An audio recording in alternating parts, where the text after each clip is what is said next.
This is a crusade. This is a holy war against the deep state. Where are the dictators? Where are the strong men? Donald Trump is our instrument for retribution. I'm going to fight for Christians. I'm going to fight for white people. They have the Great Reset. We have the Great Awakening. And why shouldn't I root for Russia? Because I am. I want to see these people go through misery because of their grooming against our children. After the assailant entered the home asking, "Where's Nancy? Where's Nancy?" Those are the very same words used by the mob when they stormed the United States Capitol. I did nothing wrong. Hello and welcome to Did Nothing Wrong Live, the show that cuts through the noise and helps you make sense of the chaotic information space around us. I'm Griff Somke, and with me are Jay McKenzie and Carl Folk.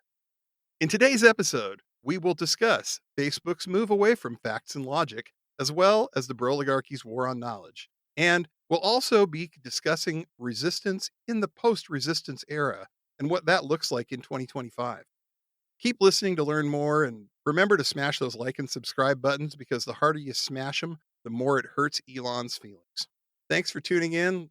Let's go ahead and get started. And since we're on the subject of feelings, I think we should talk about Mark Zuckerberg's feelings and how they don't really seem to care about the facts. Jay. Yeah, I think he just kind of made official what we already knew was coming, and the way Facebook has been leaning for a long time now. Republicans have been pushing for this for quite a while. They have said that fact checkers are biased against them, that conservatives are they're just so tired of being censored on social media, and there's some weird allusions to the government getting involved, and they love to point to the Hunter Biden laptop story, which, okay, Facebook, Twitter admitted they shouldn't have. I don't even want to, it's not even censored. They just slowed down the spread of that story and didn't let it go viral at the time because there was some uncertainty about whether or not it was accurate. And it's the one thing, it's the one story that conservatives can point to and say, aha, we were right. Our 10 years of whining were obviously true because of one story that kind of sort of corroborates it. And it's not like everyone in the world didn't hear that story anyway. So what are you talking about? You know? Yeah, it didn't yeah. get censored. Streisand effect was definitely in full effect there. So it's not like it went away. Well, and it's gaming the moderators, right? Like, this has been the way that this has worked forever with conservative voices online, right? Like, any kind of fact checking is seen as a political attack and like a moral attack on the right and the Republicans and anyone that's kind of seeking to invert the information space. And like, Musk is one thing, but Zuckerberg, he truly sees himself as a king, right? Like, yeah. Mark is one of the first guys that really got written about in kind of the Caesarian empire kind of way. And so, like, this is really not out of line with his internal, thinking on this, from what we understand from both reporting on him and, kind of the autobiographical work. But I think more importantly, this is an attack on a whole bunch of kind of the underpinning systems that ensure a free and fair society, right? Like, and these are the kind of things that they did prior to what happened with Duarte, and just in general in that part of the world. They allowed, this kind of community fact checking, quote unquote, huge air quotes around all of that, to surpass real, actual fact checking. And that really, we've seen that be gamed on Twitter repeatedly, right? Like, that's why it's funcking the way it is. Musk gave them all permission to go further, to really reveal themselves and what they honestly, at every turn. I mean, if we're talking about Facebook in particular, every time there's a scandal, whether it be with misinformation, disinformation, Russia, Black Lives Matter, any sort of campaigns that have put out false information on scale, Facebook has done as little as possible, as late as possible. Yes, they have, absolutely, no question. Because doing anything affects the numbers. It affects the number of users, the amount of engagement, the time you spend on their apps and platforms. And that is always what they care about, what they want, because it is more ad revenue, more profit. And really, the left pushed back a little. I mean, they pushed back a little, especially in Biden. It was during the height of COVID-19. They requested, they didn't demand, they didn't order, they requested that Facebook did something to curtail the misinformation. Right. And again, like, that is for public good, public safety. And Facebook is still, Zuckerberg, even in his statement on Monday, is still using this as evidence that the left has gone too far. And because it has affected his numbers. And really, the numbers tell the tale here, because Facebook, for the first time, has an issue with the amount of people on the platform. They stopped reporting their monthly active users in after quarter 4 of 2023. They stopped, and they started using new confusing metrics to determine how many people are there and what they would report and what they would call active engagement. And you don't do that if you're growing. If people are staying on the platform, people are spending as much or more time. You do that to obfuscate the truth, which is that Facebook is very slowly dying. Yes. Right. Somebody made a joke online, and it's one of those jokes that you laugh at because it's so dark. It's true that Facebook's primary product right now is elder abuse. And yeah, I mean, it's true. Yeah, it is. You think about it, it's like, who's getting their news from Facebook in this country these days? It's the boomers. That's about it, really. And they are just proposing to take what little moderation was being done, what little fact checking was being done, and just absolutely flush it. Forget it. So it was bad enough. And now we're just going to give them the fire hose of whatever Trump says the truth is. Because they have done this in other countries. That's the thing about Facebook, is that any moderation that you've seen is only really being done in this country. If you look at what they do in the Philippines, it's nothing. If you look at what they let Modi and the BJP get away with in India, it's nothing. And if you look at the Modi case, you're kind of like, they specifically didn't want to make this guy mad, so they let the BJP pretty much do whatever they want and say whatever they want on Facebook. And you can see this coming with Trump. I mean, oh, look, it's an authoritarian who won an election in a country and a market they really want to be in, and they're just going to let him do whatever. And now you're looking at Trump, and it's the same thing. You know, they've had genocides as a result of this because they won't stop this kind of misinformation. It's going to get dark. Yeah. I think realistically, they have cut down on moderation so much, and they have let AI and scams and all sorts of, you're right, elder abuse, but it's phishing sites that you can easily get to with a click or two on Facebook. Scammers are rampant. People can't tell what's real and what isn't, and AI is only getting worse, and they're pumping billions of dollars into the metaverse and anything that is basically post-truth. But I think on a day-to-day basis, this really isn't going to change much. It's just, the important thing here is this is a signal to the right that it's open now. The floodgates are open. It's fair game. Post away. We're not going to do anything to stop you. Well, and that's just it, right? Like, this is flooding the zone on steroids, right? So now we have a situation where all of the social media sites, except for TikTok at this moment, are owned by right-wing, kind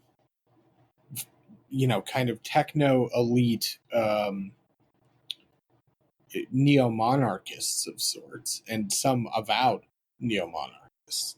The reality is, like, when you have people whose avowed mission is to wall people off in their own kind of silos and gardens, right, that are fully mediated by that person, this works twofold, right? Like, this is going to insulate Trump and the Republicans, and it comes at a time where, you know, Facebook has just brought on another Republican higher up, you know, within the company itself, and I believe, Trump alum from the first time round. And Dana White.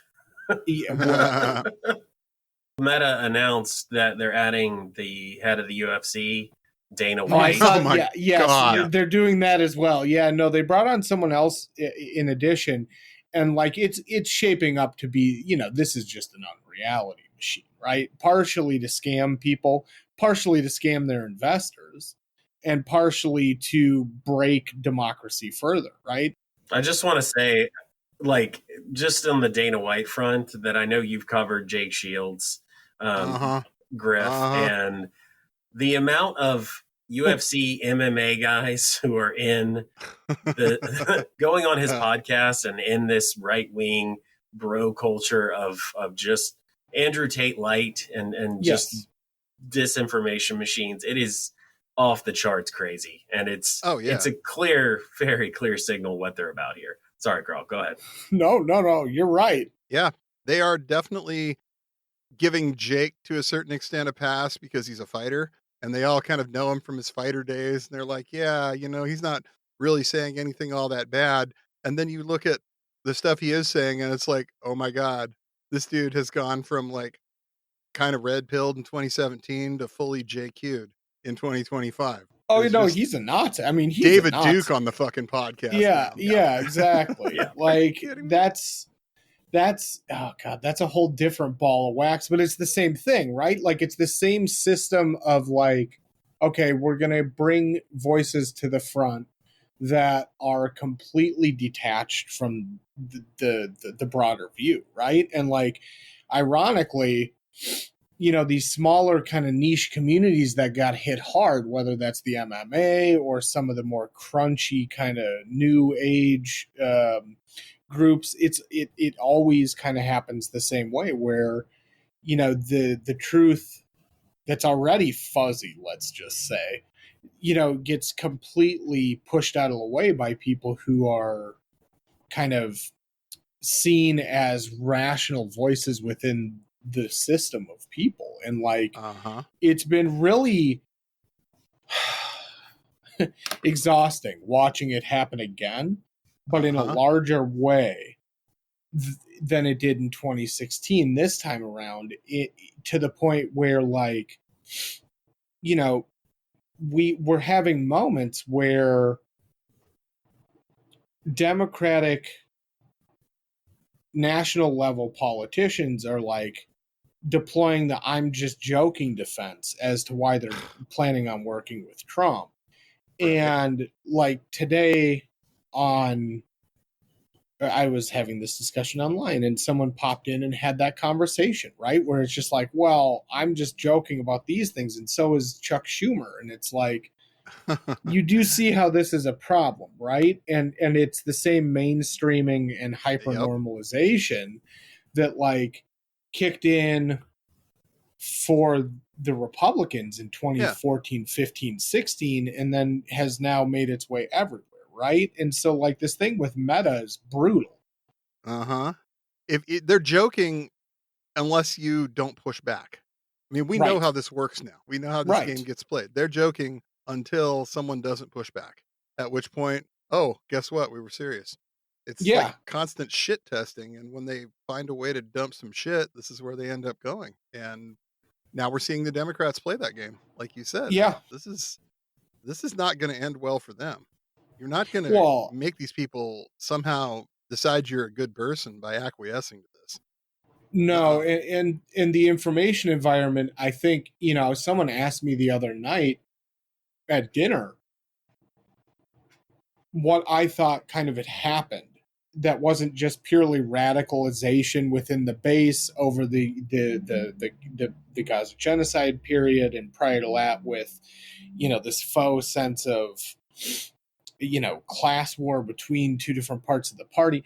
But like what he said, and I think it's, what he asked and what we talked about, I think is the right question, is at what point do they push so far past what those of us who are watching from the outside see as normal that they no longer can even keep up the ruse? And is that, is it a miscalculation from what they're seeing from their consultants and from their people online versus the reality of it? Or is it just a complete disregard for what is being said to them? Like there's some real questions there. And because now we don't have a reporting apparatus, right, that's asking those kind of questions, we're really in the dark as to if, is this quote just joking around, really just joking around and poking fun in a really kind of bad way, but just a genuine doing that? Or is it, is there an intention to kind of test the waters with just joking like the right did? And if that's the case for this kind of thing, a media environment like Facebook's is only going to feed them bad information in the same way that only Twitter, only bad information is going to come back at them from somewhere like Twitter. And, I can't figure out right now if that's, if they're just getting such bad analysis from bad information, or if they really do see this as like a non-issue. And when you couple that with increasingly bad choices about how to maintain an information space, the one that's required, by the way, for democracy to function, then you have to ask, like, where is that coming from? Is this a misread, or is this something where they truly don't have any other options in there? Well, the consultants get paid either way. They're always going to be able to find new jobs. And we see an existential threat in the here and now, and I just don't think Chuck Schumer does, and I just don't think most Democrats, at least the elected officials, do at all. And I think I do also have to wonder with some of the messaging around the last election that they did come out and call Trump a fascist correctly, obviously, right, but they lost. And did they just decide that, well, people, he is a fascist, but people don't care? And are they just kind of floating in the wind saying, well, what now? If you can't beat them, join them. Right. Yeah. I mean, that's the question, right? And I think, for all of us, especially those of us who've been doing this a long time and understand this to be a series of interlocking and interconnected movements and events and thought processes, we have to start thinking then, what are we going to do together to start to try and counter that, not just the rightward lurch, but the accompanying information erasure and destruction of our ability to kind of work as one group. Whether or not that's the same party, it is beside the point, but just in general, if we can't all share a consensus, it's going to get increasingly hard to do pretty much day-to-day stuff, because if someone else doesn't agree that they need to stop for stoplights, or, whatever basic tenets start to go, things get really, really strange really fast in an abstracted and kind of deconstructed information environment.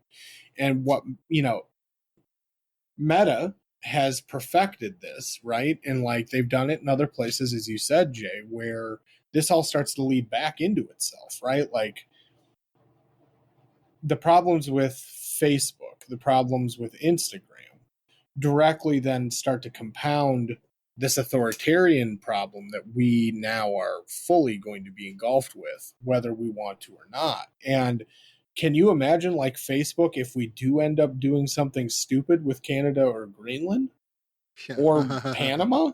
I mean, like, there's going to be no ability to create any kind of cohesive view of what's going on, especially when major media is fundamentally now broken by the same forces that like Right. have broken Meta.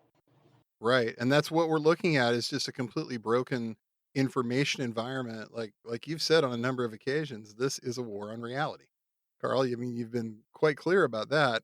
And it's really frustrating to see that they haven't really stopped. And when you look back and you look at the tactics that were in use in 2016 and 2017 when they first ended up in office, it hasn't changed that much. They're doing a lot of the same stuff. And people, for whatever reason, just don't seem to want to push back anymore. Yeah, I think people are tired, right? Like, I know for myself, and like, I've been doing this now professionally, for 5 years. I'm exhausted. And I only had one real run of intense, like, in the streets action. And I'm still beat, right? And I think there are a lot of people who did a lot more than myself who have been doing it a lot longer. And, what kind of resistance was there going to be when the, quote, resist movement is now fully engulfed with just people trying to make money versus actually trying to do stuff? And when there is no, consultancy to push back, right? Like, a lot of the original resist movement was a lot of ex-staffers and different people from around DC and kind of the DC machine. And that just doesn't exist, right? Like, we fundamentally dismantled that in 2020 after Biden won. And it went out kind of at the same time that BLM was getting transitioned out of being a powerhouse. And,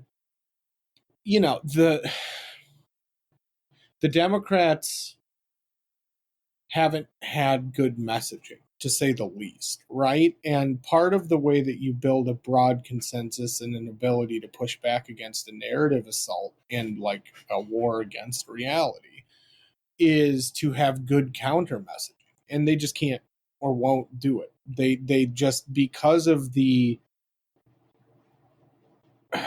built-in neoliberal kind of corporate structure of the current Democratic Party, they couldn't do that, right? Like, going against Trump and going against the wealthy in the way that you have to right now to actually do the thing that has to be done to counter message these people would implicitly mean going after people within the Democratic Party funding structure, right? And there's a fear, and one that I believe is misguided at best, that they can't win without having help from the wealth class. And up until this last election, I think that wasn't true. Now it might be, because of Musk and his ability to marshal, $250 million at the drop of a hat, if need be. But counterpoint, they spent like well over $1 billion. Yes. On what? On what? Right. The wealth class kicked down for this thing, and it obviously didn't move the needle. So I think somebody who's paying attention could look at this and say, we can give these people all the money in the world, and we just did. But until their messaging improves, right, and until they start finding a new way to tell a story about what's going on in this country, they're going to lose. It doesn't matter if you spend $1 billion. No, you could spend $10 billion, right? It doesn't mean you're going to win if the messaging isn't there, and if you don't follow through on the messaging, right? Like, the big thing for Obama that I still think about is hope was one of the most powerful things pretty much that's ever been used by anyone running for president in this country, right? And the minute you collapse on any of that for actual help for material change for those on the ground, you've ceded that hope to anyone else who can come up with a better offer, right? And so you have there's a stepping stone line, right? From like that to we will not go back, to all of these different slogans. And unless you can actually act on them and give people material change within the first little bit of being in office, you're just not going to win anymore. And Trump's gamed that, right? Like Trump's gamed this thing where people think he's an outsider while he's created the wealthiest cabinet in history. He's done all these different things, and most people can see through it. But I think that most people also don't have the view that this is something that is anything but saying we're done with what's happened, right? Like most people who voted for Trump want change for change's sake at the end of the day. And that, until you get someone who can counter that and message on that and is given the ability to actually speak on it without any restriction, it's going to be tough to win. And the Democrats don't want to hear that, like, the voice that's going to be the winner is going to be the voice that embraces and enacts some kind of, healthcare, some kind of social security net rebuilding, some sort of, these huge social programs. And the information environment right now is so polluted that no one's going to agree to that. But these people haven't figured out that 6 months from now, let alone 4 years, a lot of people are going to be hurting in fundamental ways that, like I said last week and the week before, the messaging gets easier when it's like, look, these guys are robbing you. Yeah, because there's a lot of people right now that voted for this guy thinking that somehow life is going to get materially better for them because of their vote for this. They think that, oh yeah, the economy is terrible right now, and somehow the cognitive dissonance has kicked in to the point where they hear Elon talking about economic pain, and they don't understand that that means them. They don't get that this is going to be right on your doorstep. And I really just absolutely believe that in 6 months, these people are going to be hurting bad enough that if you've got a story to tell them about these people are robbing you, these people are using these culture war issues to keep you from noticing that they're robbing you blind, that they're selling off the country for parts, and they're going to be willing to hear it in ways they haven't necessarily. Democrats are going to have to accept that if they want to get this message out to people and have it resonate, that, yeah, it's going to have to hurt them personally. Like, Democrats are going to get less in campaign contributions. They're going to have to stop trading in stocks. Their personal wealth might go down some. They're not going to be destitute by any means. But if Democrats want to win, the kind of messaging that they're going to put out there is going to hurt them, and they have to accept that, because they ran in this election, they ran on really orange man bad, orange man fascist. And people said, I don't care. I think he's going to help me, because it was more important to them that someone did enact the change. And they won, Democrats won in 2020 because Trump was hated enough. And that's really what did it. We came off of a historic year, right? Like, right. The uprising, the pandemic, the lockdown, all of that, like, that doesn't help you as a presidential nominee, right? No. And like those are, people were done, right? And like there was a real fear that Trump was going to be the guy he is now in his second term. And I think that without that pain, the personal pain for the Democratic Party, it's going to be damn near impossible for them to get back to that level of like being able to command attention, let's say. Yeah. Yeah. People voted in 2020 for a return to sanity.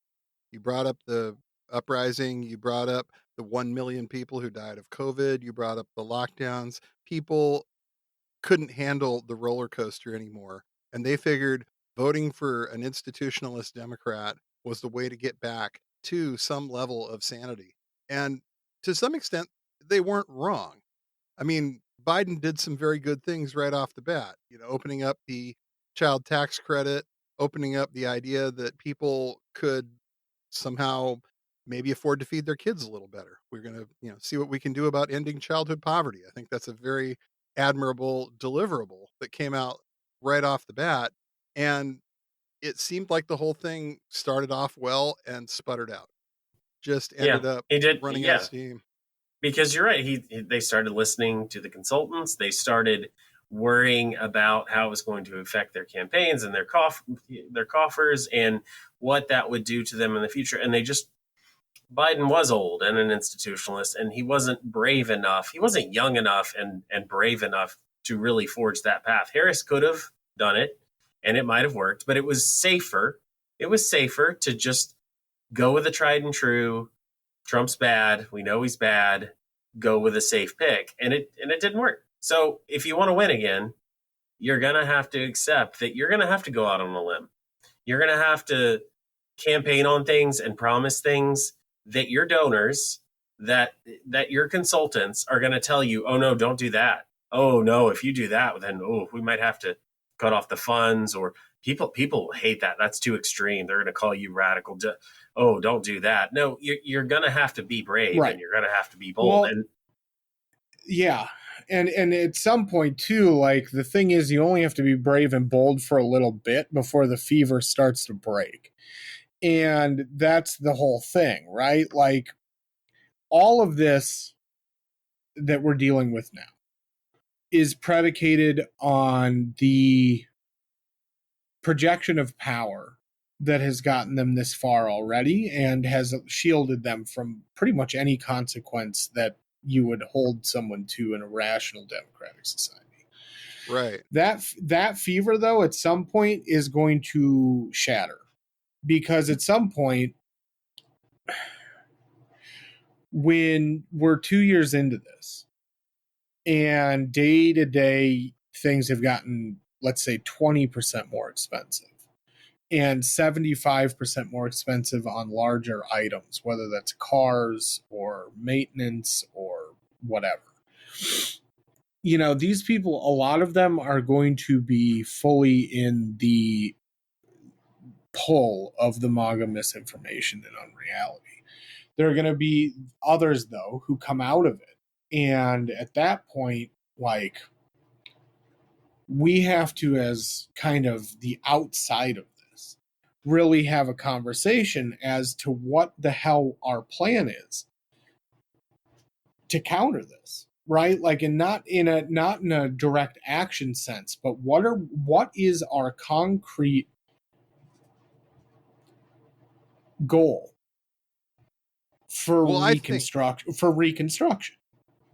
I think one thing that we absolutely have to emphasize as a part of reconstruction is getting out into the real world with it. Yes. Because that's one thing that the Republicans and MAGA have done very well. People don't realize just how thoroughly they dominate, to some extent, certain areas of life in this country. I mean, they've got this whole network with mega churches. They've got this whole network of places that these people go once a week, and they basically get MAGA propaganda.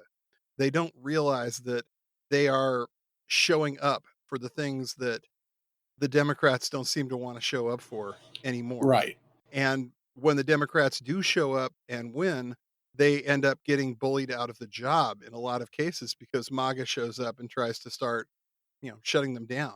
We're seeing that, in my neighborhood with a local high school tries to do here's some resources if you're wondering and worried about your immigration status and what that means going forward, right? This is not a radical idea. This is the idea that, hey, maybe some of these kids have parents who aren't here, legally. Yeah. We have to find out, who they are, and we have to figure out ways to, help our kids that go to our school that are members of our community that live here actually have options and have choices. And then Libs of TikTok gets a hold of it and the death threats start, and people absolutely lose their minds and start calling and saying, we're going to be taking pictures at this rally. We're going to be, taking license plate numbers down and turning you guys into ICE.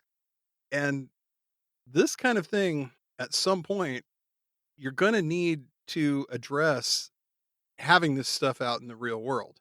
You're going to need to have people. Yeah. And I'm not saying, oh yeah, go stoop to their level, but at some point you're going to need to have that parking lot flooded. If they say they're going to take down license numbers and call ICE, everyone in the community should show up. Oh yeah, like, no, okay, absolutely. We'll give you too many license numbers. We'll have you too many pictures to take. You won't be able to sort this out because everyone's going to show up now. You know, we are all Spartacus here, guys. Yeah, and that's just it, right? Like, we're dealing with something completely new in the sense that we have somewhat of a networked violence government pipeline now, right? With Libs of TikTok and like with them today targeting members of the San Francisco Fire Department, right? This is something totally new.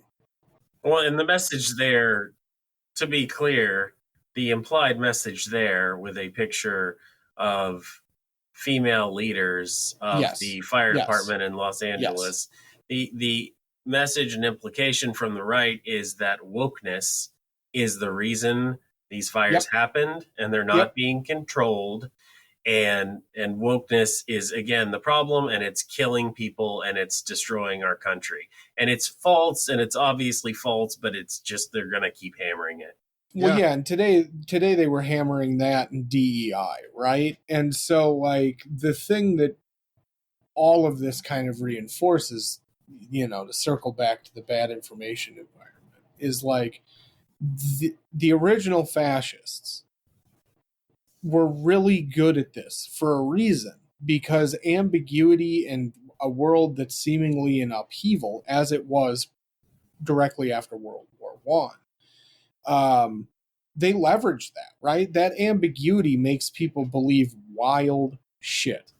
And when you couple that then now with the ambiguity of climate collapse and major natural disasters happening pretty regularly, you know, you do see the line for direct kind of information poisoning to eco-fascism pipeline in the way that people have talked about for a long time within things like the Tanton Network and the border, right? Like, it all kind of starts to bleed together. And frankly, you know, the Republicans and then Libs of TikTok doing this also outlines they have a much broader goal than the one that most people have ascribed to them. This isn't something just to go after at-risk LGBTQ groups and individuals.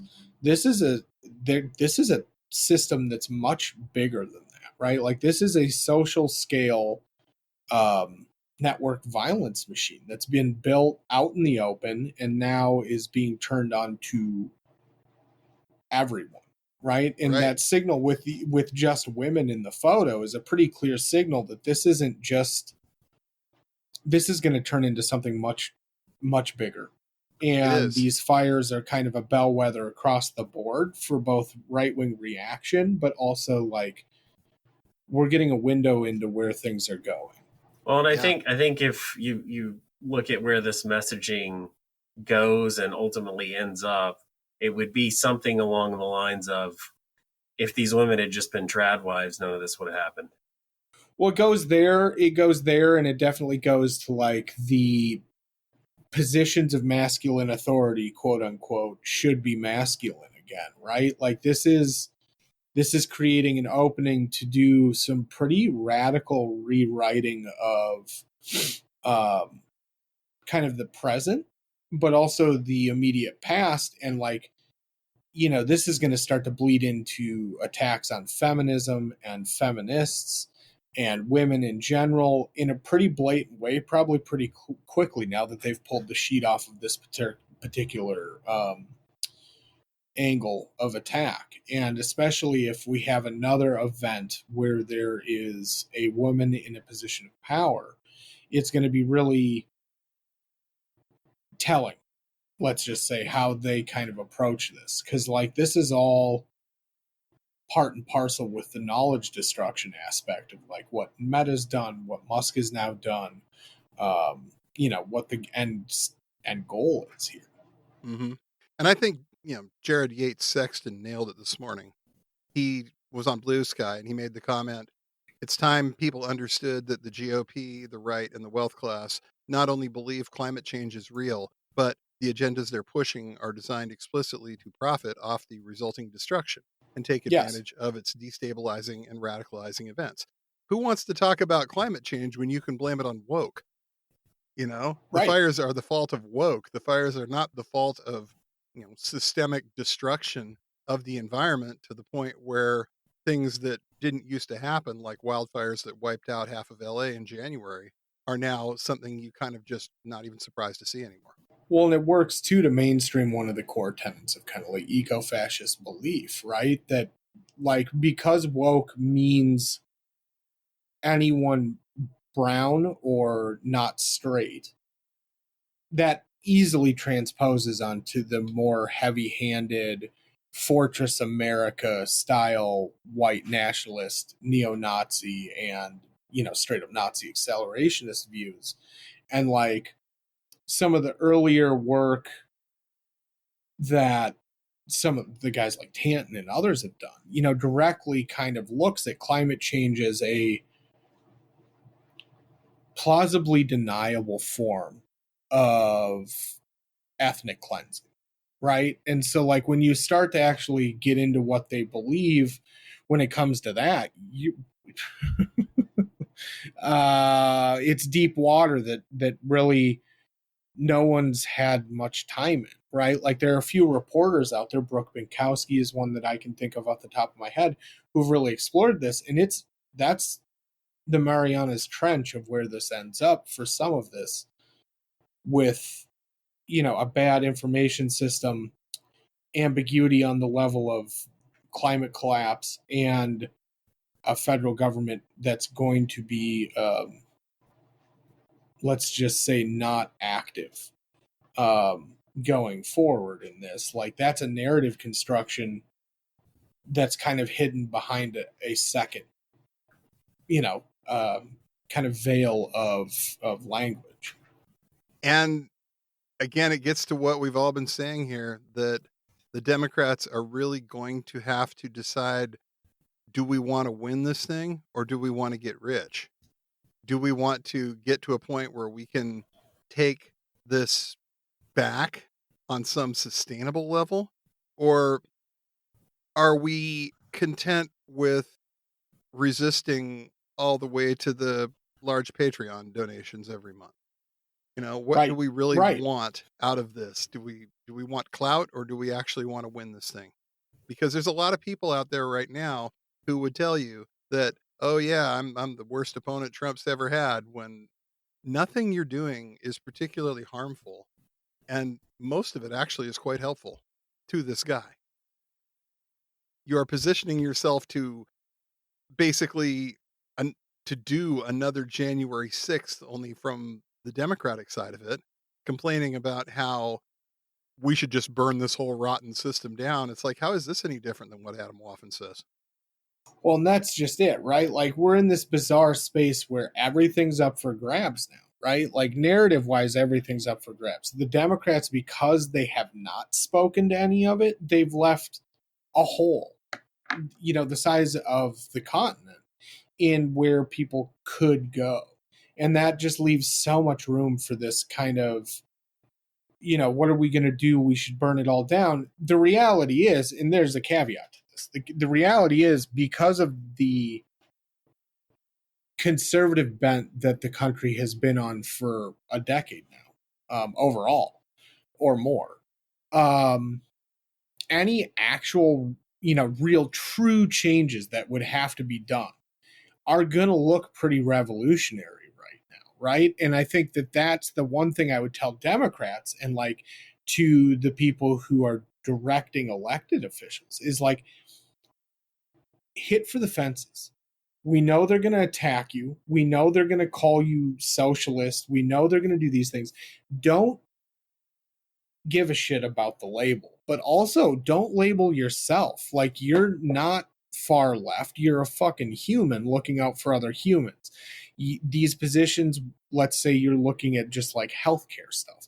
That's a pro-human stance. I think the more that the Democrats can lean into this is pro-social, pro-human, and look at what the other people are proposing, this isn't. This is anti-social and anti-human. The bigger you can heighten that contradiction, right? That there's this thing going on there that is truly not just this isn't a political problem.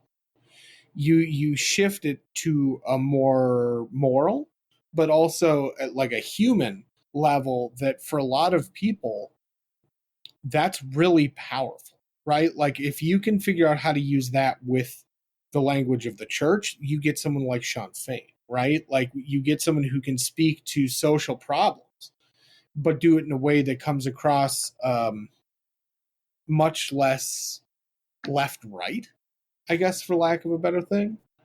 I think you're right, Carl, in terms of how the right is going to respond to that. They're going to call you a socialist, a Marxist, communist, whatever. It's predictable. And I think what Democrats have to not do is try to defend themselves on that. I think it's just the trap of letting the right dictate the narrative. And I think Democrats need to ignore it and say this is very American, and they need to channel FDR, they need to channel JFK, LBJ, look to the past and say, here are examples of Democrats who did this before, and here's how it helped people, and here's how it's similar, and here's why this is going to help people too.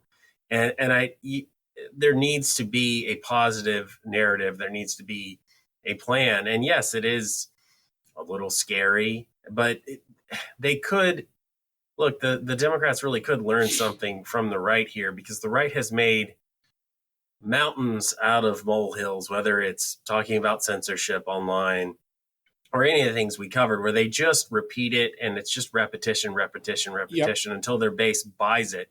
But you look at the Democrats right now, and they're mostly talking about Trump's cabinet picks and saying, well, maybe we ought to give them a chance. But if the right can turn one story into proof of concept for them, the Democrats, if they wanted to hammer RFK Jr., if they wanted to point out how absolutely insane this man is, how dangerous he is, how many people he could get killed and harm children in immeasurable ways, really, it would be such an easy battle to win. They just have to fight it. They just have to pick something and just do it. Yeah, no, and that's just it, right? Like the more they're in a cycle right now where the less they do, the more damage it does, right? And I don't think they've fully understood that yet. That like we, as a population, it's very hard to find leaders when the leaders, quote unquote, are absent. And the one thing that you do actually have to do with the kind of power structure that's coming in is fight back. And it's been really interesting. And I mean that in the most negative way possible. Watching things devolve faster and faster for not just their pushback, but also their ability to imagine better, which is like a crucial part of what has happened here, right? Is like the right was giving people options for possible futures. The liberals, the Democrats, were giving people technocratic babble and theater, and then telling the people who are actually asking for better and asking for new ways of thinking and looking at things and saying, look, we could do something really unique here, and backburnering them while putting people in place who had already shown that they weren't effectual to be kind in this kind of environment. You know, that says something, right? Like the party said something by doing that. And the pushback that's going to be required from all of us, not just the elected officials, can't function like that, right? Like what we've seen is two things that are totally disconnected because of the money in the middle. And, you know, I rarely invoke Bernie because I have very mixed feelings about him. But one of the things he showed was that there are certain structures of funding that just appear when you're actually doing the ground game for a grassroots style movement. And the Democrats hated that, right? Because it really did run counter to their mechanics. But it shows that it's still possible too for someone to run and say, look, I'm a Democrat. We've all had a hell of a last decade. I think we're going to do things differently, and that means I'm not doing X, Y, or Z. And really, that's all the Democrats need to do is list out what they're not going to do.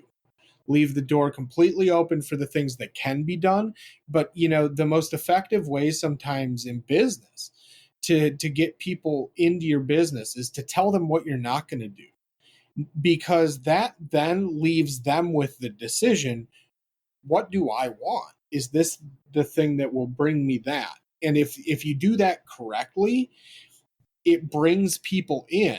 But you have to do the other side of it, right? Which is you have to get back to messaging that actually offers people a glimpse of a better world versus some kind of deduction on your tax form that doesn't make sense to you and is absolutely abstracted from, I can't buy groceries. Yeah. And that's the thing, right? Like, we saw that it was possible for the federal government to give everyone money. That's one. We saw that it was possible for the federal government to give families a tax subsidy to help raise their child. We saw that there were things that could be done, and those were removed. So first thing you say is, I'm going to bring these things back, and we're going to test out universal basic income in 3 cities.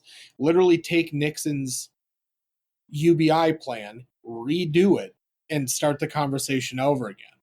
And, you know, like, this is stuff that we have been told is wrong, but up until recently, in historical terms, these were incredibly normal ideas. So let's make them normal again. It's not normal to think that you get to bring in the billion-dollar club to run your country. It is normal to think that you should get a candidate that will stand up for, let's say, just the basics of your health care. And those are things that are actually doable. And if the messaging's there, you're going to win a lot more than just local elections with it, right? Like, that's proven. But like you're saying, you got to commit to this. You have to decide. You have to. You're going to turn around and say, fuck the consequences. There's so many slogans that are so easy with that. If you're one Democratic politician who can say, I am going to get people off the GoFundMe healthcare plan, and that's yes. Yeah. I mean, literally. That's a winner. Yeah, literally, you start there. If that's your main campaign promise, and that's where you start, you're going to win large elections with that, right? Like, if you're a presidential candidate and you have plans to take on that, to take on healthcare as it stands right now in general, and a plan to raise everyone's minimum wage, let's say $7 to $10, and you get any of those done, you're winning re-election until they drag you out of office, right? Like, the bar is very low right now. That's the actual really sad part, right? Like, the Democrats could win both local and federal elections on stuff that 10 years ago was a given. And that's the thing. Like, we've lost so much politically and socially that giving us even modest gains is going to help people immensely. And you stack a couple of those wins together, and people are going to be able to at least think about breathing again. And if you do that as a party, you're not going to lose elections. No, you're not. And they're going to have to believe it. They're going to have to see this, I think, in action at some point. Someone's going to need to run a campaign on this. Someone's going to need to take this ball and run with it. You know, we have some people that listen to this that are connected. We have some people that listen to this program that work in campaigns. We have some people who might have an in to somebody who might be able to make this happen. You have nothing to lose but your next election. You have nothing to lose because they're going to come for you with some of these attacks anyway. If you're a Democrat and you're running for something in the next special election, you could do a whole lot worse, both for your own career and for your party, than to take this ball and run with it and see if you can make this work, because I think it's right there. It's also the morally correct position, right? Like, this is one of the rare times where you get the threefer. You get the morally correct position, the way easier messaging position, and the one that for most people, if they hear you out and you don't label this stuff, right? Like, people need to get the fuck away from being like, well, this is my leftist ideal about, who cares? It's the pro-human point of view. Let's live with that. But if you go into it and say, look, we've all been affected by this thing and we all need to get out of it, like, that's incredibly powerful. The thing that there's a side issue to all of this, which is that the political class in this country overall has been turned into celebrity culture. It's true that, like, most people aren't going to have, there are only a few. And I think this is one of the rare times, again, another name I would rarely bring up, but like AOC is an actually really interesting prototype because she has a background as a blue collar, everyday worker who came from a position where you're already listening to people and talking to them, because bartenders are kind of politicians. A side conversation for another day.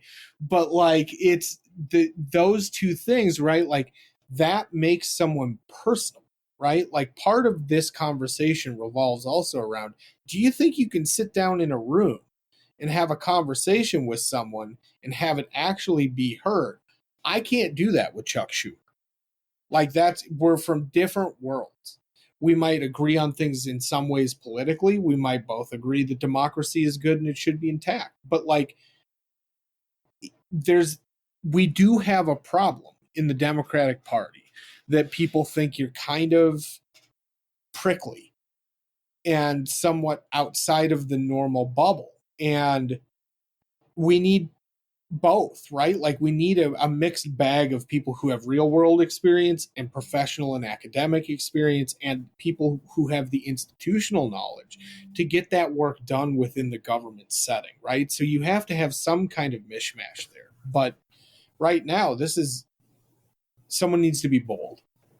Well, and I think you're right. We can't talk to Chuck Schumer. We can't just have a beer with him and have this conversation. But he's not going out there and seeing what it's really like. And I think we've seen these people on social media, in think tanks, putting this information out. If you want to believe that the economy's fine, that people aren't hurting, that this is really just a very small minority of people who are shouting the loudest on social media, you can go out there and you can find that information. You can find people who are willing to confirm your priors and say, it's really not that bad. This isn't a big base. You're not going to get a lot of support here. Don't buy it. But you can get that information that confirms anything. But I think people in the real world, and Trump's win also shows this, that people are hurting, that things are not okay, that just because the stock market keeps going up, just because the rich keep getting richer, and just because, by and large, yes, we still live in the most prosperous times of any point in human history. which is great, which is wonderful. We are spoiled in many ways. Yes. But we're also in this moment, and in this moment we are hurting. And if you're not out in the real world, maybe you don't see it, and maybe you don't want to see it, but it's real and it's there, and they're going to have to accept that. Yeah. Yeah. I mean, that's just it, right? Like, this is an acceptance of reality problem as much as anything else, right? Like, this is just an elite problem.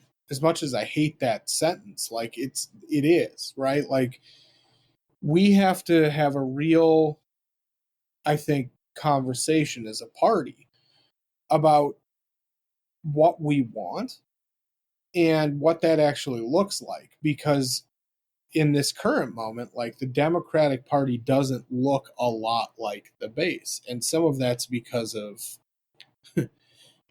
they've been in Congress since 20 years before I was born. Yeah. But in some cases too, it's like there is an insulation problem, right? And like that, along with a bad information environment, I'm not entirely sure which is which, but we definitely have a huge problem, right? And one that, like, unless people are going to be bold, it's going to get worse. And being bold is scary if you're the first one, but by the time you're the seventh one, being bold actually means doing something even bigger.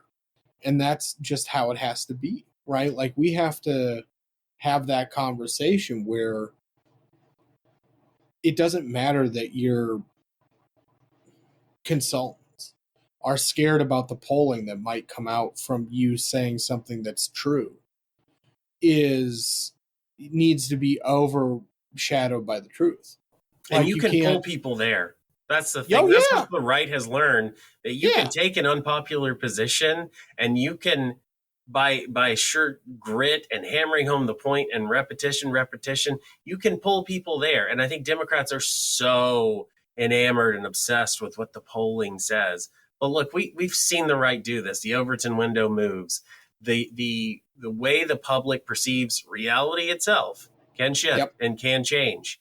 And I'm not saying Democrats need to go all in on the misinformation, but you can take a good idea, you can take a morally right stance, and you can say, maybe everyone doesn't get this yet, but we can make them understand, and it's the right thing to do. Yeah, and it's always easier to stand on what's right.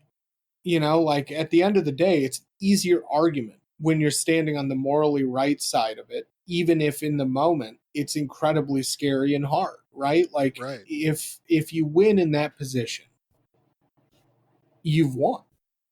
Mm-hmm. And that's the difference, right? Like, the right creates problems because they actually can't win on just standing it alone. The difference is if you sit and you actually are on the correct side and you have a good argument and you do pull people in, that's just a win, full stop. There's no second caveat to that like, oh, we had to create this environment, we did this thing, and it hurt other people by doing it. It's like, there's no negative here to take the hard line, this is morally right stance, and hold that shit up as high as you can in the sun and say, look, this is good. And it like, the sooner the Democrats really realize, like, they're not going to, most people can see through the game now. They're not going to win things without material change. Hopefully we see some people decide to, burn political capital to make people's lives better. Like, that's the game, right? You've amassed a huge wealth of this political power. Now use it to help people. At some point, political power is meant to be used. If you don't, it goes away, and they are really looking at a potential situation where all of this power that they've accumulated is getting less and less valuable by the day. They're going to need to step up and cash this check at some point, because it's not going to be good very much longer. So which way, Democratic people, Yep, exactly. Exactly. Well, and it's the existential question for the party, right? Like, the choice you make now dictates if you exist in 10 years, for one. But two, like, if we exist as a functional society in 5 to 7, right? Like, we actually have a shorter shelf life as a sustainable kind of normal, somewhat functioning society than we do for them to make this decision. So they actually have to make it happen. Because the right's vision for the future isn't going to stay together, right? Like, anything they do is going to push further towards what we initially were talking about with kind of eco-fascist Fortress America stuff, or it's going to get so incoherent that they can't, really do anything.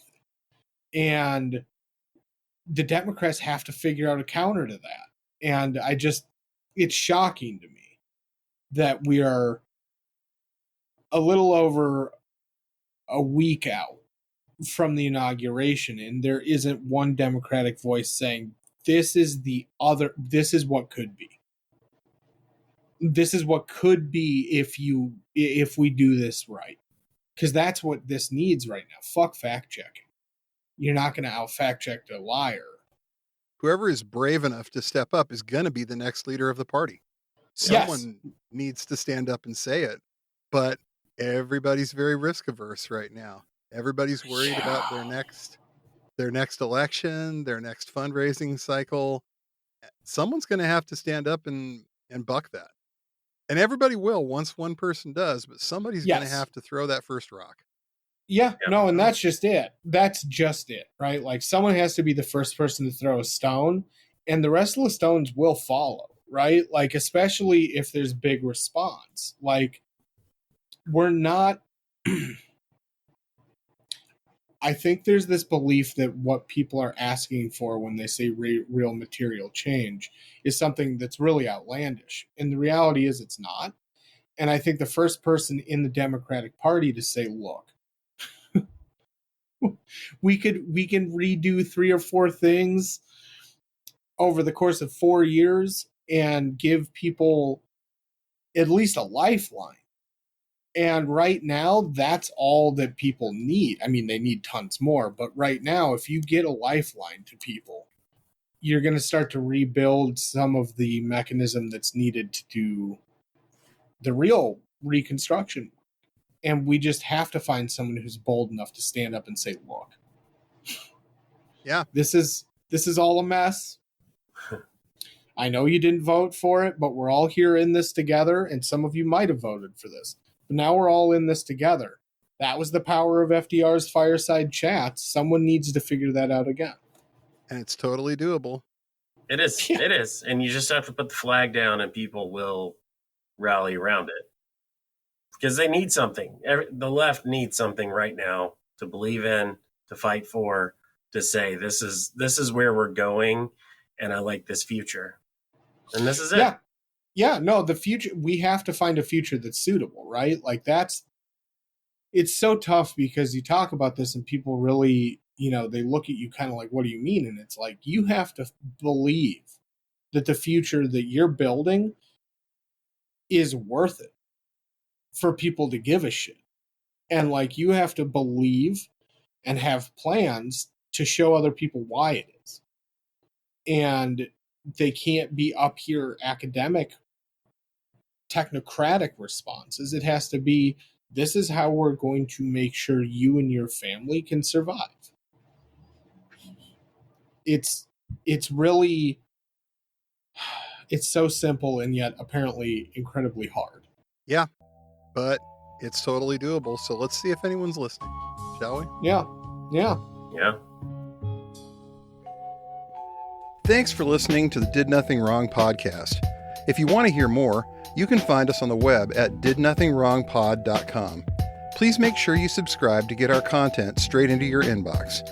You can also follow us on Twitter at GRZABJJ, GRZABJJ, as well as DNWPod. We're extremely grateful for paid subscriptions and donations that allow us to keep doing this important work. Thanks, and remember, everyone mentioned did nothing wrong.